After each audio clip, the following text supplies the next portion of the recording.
Welcome to Putting Words in My Mouth, the Unsilent Protagonist in VR. My name is Catherine Yu. My pronouns are she, her, and welcome to, I think it's the last talk of day 2 of NarraScope. First, a little bit about me. I recently got my MFA from USC Games, where I made a single-player VR game called Penrose Station for my thesis.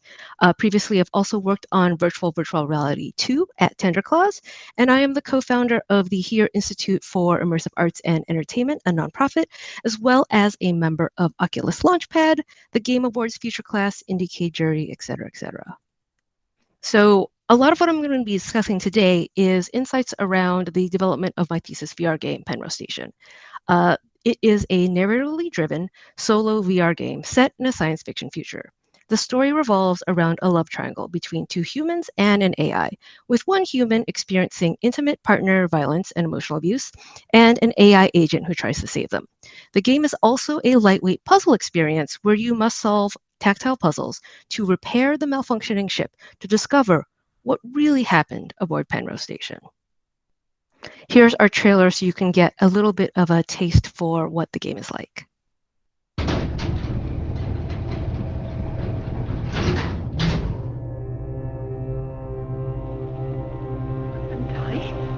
It is my understanding that they felt no pain. You killed them! You murdered them!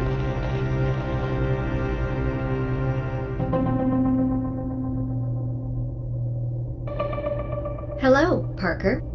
I only wish to welcome you to Penrose Station, your new home away from home during your assignment. I am this ship's deterministic autonomous neural network interface. Please call me Danny.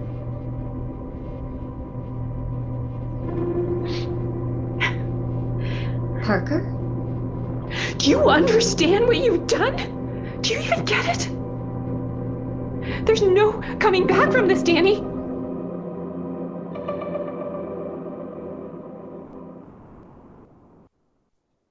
So as you can see, it's a pretty serious game. The experience goals for Penrose Station were to have players discover the nature of a crime, who committed that crime, and then feel conflicted whether or not the act was ethical, hopefully experiencing a mix of complex emotions along the way: sadness, anger, helplessness, remorse, or insight. The target audience for this piece: people who enjoy dramatic narratives, environmental storytelling, lightweight puzzle mechanics, and immersive stories which interrogate ethically complex situations.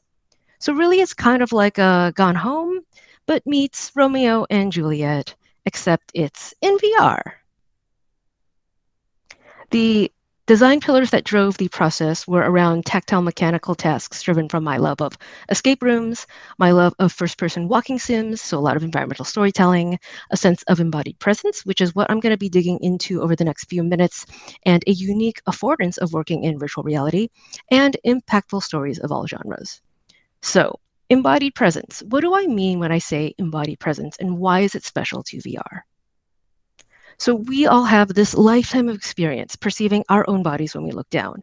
So self-embodiment in VR is the perception that the user has a body within the virtual world. Now, not all VR experiences choose to do this, but the ones that I'm talking about today all do. And this is from the VR book by Jason Gerald. Additionally, when we're designing for VR, we want the users to be able to objectively perceive and interact with the environment around them.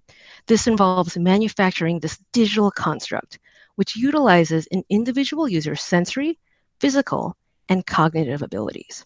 Now, if you play a lot of other video games, you're probably used to games that take advantage of sight, take advantage of sound, and take advantage of touch, mainly through haptics in video game controllers.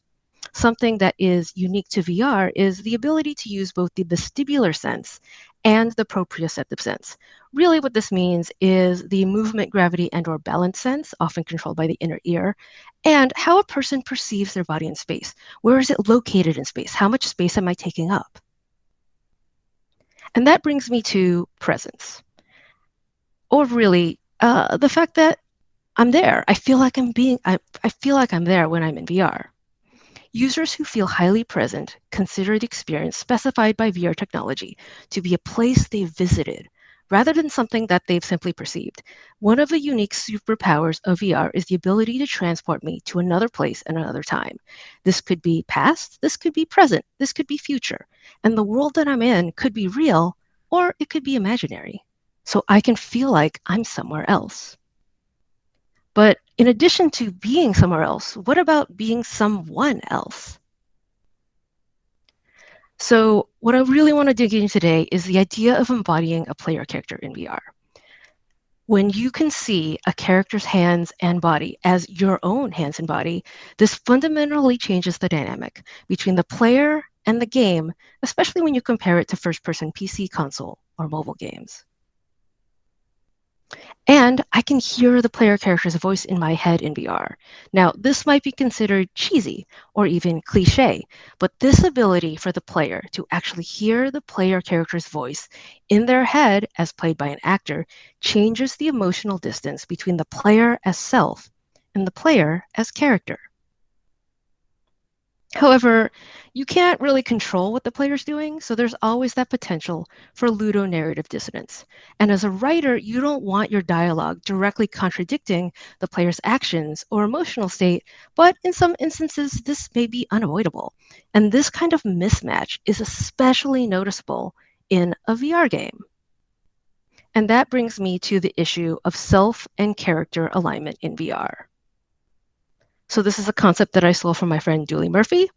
As a player in VR, I exist on a spectrum. When I play Half-Life Alyx, I'm never 100% fully Alyx Vance, but I'm also not 0% Alyx. I am somewhere on the spectrum, and this is dynamic. It's not always the same dependent upon what's happening in the game. So at the beginning of Half-Life Alyx, very slight spoiler, Alyx is captured and she's in this elevator and you as the player are being yelled at. There's lights being shown on your face. You're being told to put your hands up and you notice there's another character off to the side. And Alyx recognizes this character and she says to her captors, "Dad." And what I said as Alyx said that was, in my living room, I said to myself, no, don't, why are you doing this? Because I thought Alyx was doing something foolish. She was giving up leverage. Now I know this was necessary for the entire first chapter of the game to unfold. It was part of the beginning of the game. The plot wouldn't advance otherwise. But in that moment, I felt misaligned with what Alyx was saying.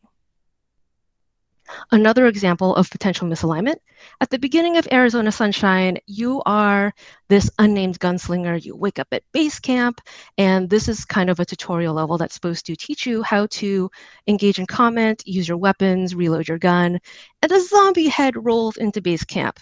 Now, me, I do not like zombies. I do not like killing zombies. This is not exactly my favorite type of game. And so, as my protagonist is making jokes about how rude zombies are, how they're ruining his day, he thinks it's funny. He thinks it's very witty. He's very confident. I want to run away. I want to hide. I want to stay in base camp. I do not want to do any of the things that the game wants me to do. So, again, a potential misalignment. When Alyx and I have the same emotional reaction in the game, I feel more aligned with her. But when I feel emotions in direct opposition to Alyx's dialogue or Alyx's actions, I feel less present in the world of the game.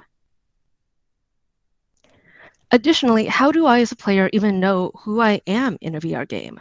For example, I may have a name or be referred to by a title such as Captain, or maybe the characters just say, "Hey, you."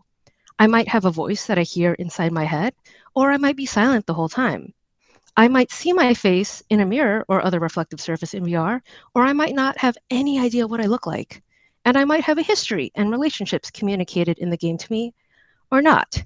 So, from a design perspective, what we did in Penrose Station is we cast the player in a very specific but relatable role. You are a support technician who's been sent to make a routine service call at a faraway research special. However, when you get there, nobody's home and you can't contact headquarters. You soon discover that something terrible has happened and you become trapped in the ship's control room. So, going back to this framework, in Penrose Station, I don't have a name other than Unit 702, which is what dispatch calls me. I hear an actor's voice in my head as I play the game, but I'm alone. My face is never shown to me during the game, and I'm at work on what appears to be a routine service call.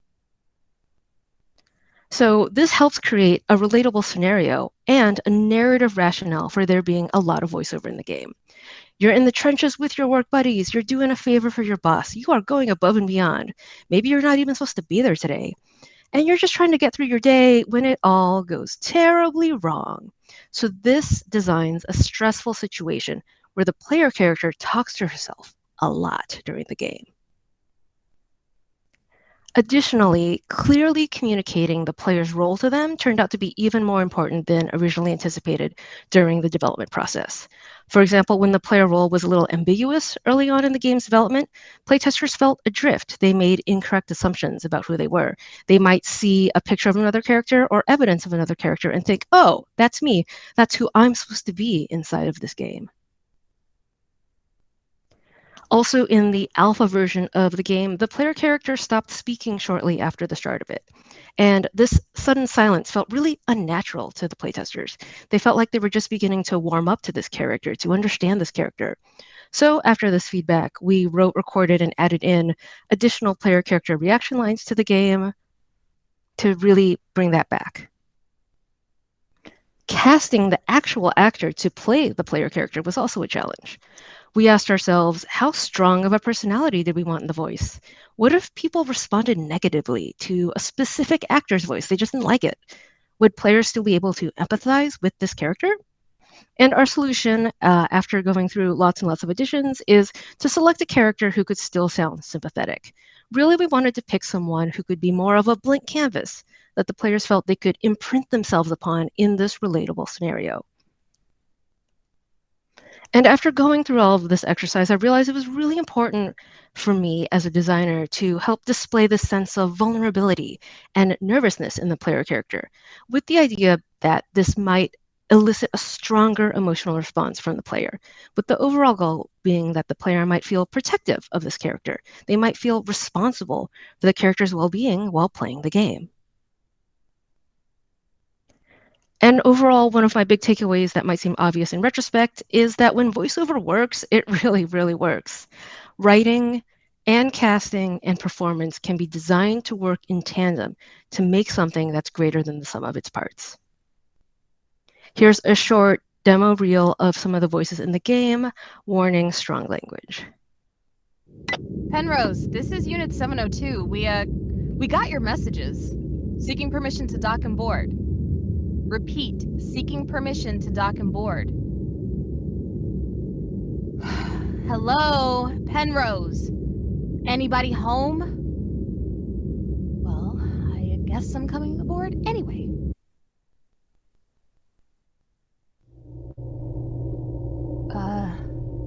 Hello? Anybody there?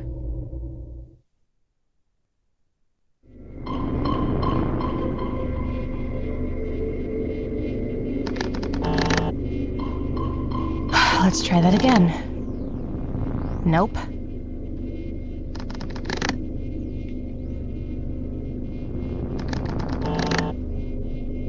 Damn.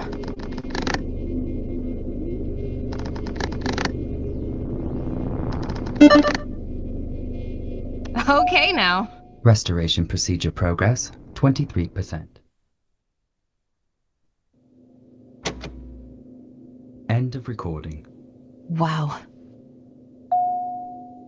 Restoration procedure complete. Artificial intelligence agent restarting momentarily. Please stand by. Fuck. Deterministic autonomous neural network interface restored. Who's there? Warning. Oh no. 13 out of 64 sectors are reported as unstable.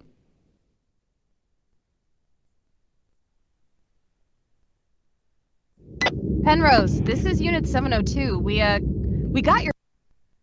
And a lot of this would not be possible without the wonderful cast that we were able to work with a special shout out to Abby Sherlock, our casting and performance director. So this was my exploration around writing dialogue, specifying the player's role, communicating that role to the player, learning how people might respond to a character, and discovering what it means to embody someone else in a VR experience. But really, there's so much more to discover. As more and more VR games come out, the player response to these kinds of characters may evolve. And I'd love to hear more from VR players who also have experience with tabletop role-playing games, live-action role-playing games, people who've taken acting classes, people who do improv. Thank you all so much for listening. You can learn more about Penrose Station at penrosestation.com and more about me at catherineyou.com. Thank you very much and have a great rest of your weekend.